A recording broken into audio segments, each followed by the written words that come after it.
Mattannur revenue ടവറിൽ ഒരു office കൂടി പ്രവർത്തനം ആരംഭിച്ചു. 2 വർഷം മുൻപ് ഉദ്ഘാടനം ചെയ്ത ടവറിൽ 5ഓളം ഓഫീസുകളാണ് പ്രവർത്തനം ആരംഭിച്ചത്. മട്ടന്നൂർ ടൗണിലും വാടക കെട്ടിടങ്ങളിലും മറ്റുമായി പ്രവർത്തിക്കുന്ന സർക്കാർ ഓഫീസുകളെ ഒരു കുടക്കീഴിലാക്കുന്നതിനാണ് 34.30 കോടി രൂപ ചെലവഴിച്ച് റവന്യൂ ടവർ നിർമ്മിച്ചത്. 2024 ഫെബ്രുവരി 24-നാണ് റവന്യൂ മന്ത്രി കെ രാജൻ റവന്യൂ ടവർ ഉദ്ഘാടനം ചെയ്തത്. കെട്ടിടത്തിന് വേണ്ട ഫർണിഷിംഗ് ഉൾപ്പെടെയുള്ള പ്രവൃത്തികൾക്ക് വകുപ്പുകൾ തന്നെ പണം കണ്ടെത്തണമെന്ന നിർദ്ദേശമാണ് ഓഫീസുകൾ തുടങ്ങുന്നതിന് കാലതാമസമുണ്ടാകാൻ കാരണം.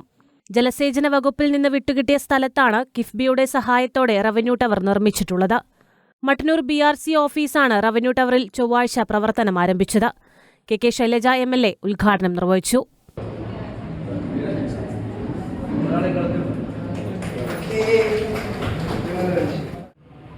വളരെ വീർപ്പുകൂടി കഴിഞ്ഞിരുന്ന BRCയുടെ ഓഫീസ് കെട്ടിടത്തിൽ നിന്ന് വളരെ സൗകര്യപ്രദമായ നല്ല കാറ്റും പൊളിച്ചൊക്കെയുള്ള വളരെ ഒരു പോസിറ്റീവ് എനർജി എന്നൊക്കെ പറയാറില്ല. നമ്മൾ സാധാരണ അങ്ങനെ ഒരു പോസിറ്റീവ് എനർജി ഫീൽ ചെയ്യുന്ന നല്ലൊരു കെട്ടിടത്തിലേക്ക് ഓഫീസ് മാറി എന്നുള്ളതിൽ അധ്യാപകർക്കും നമുക്കെല്ലാവർക്കും സന്തോഷമുണ്ട്.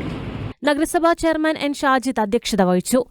വിദ്യാഭ്യാസ standing committee chairman VK Sugathan, ward councillor P. Prajila, ഉപജില്ലാ വിദ്യാഭ്യാസ officer K. Bindu, V. Bibin, KC Sudheer തുടങ്ങിയവർ സംസാരിച്ചു.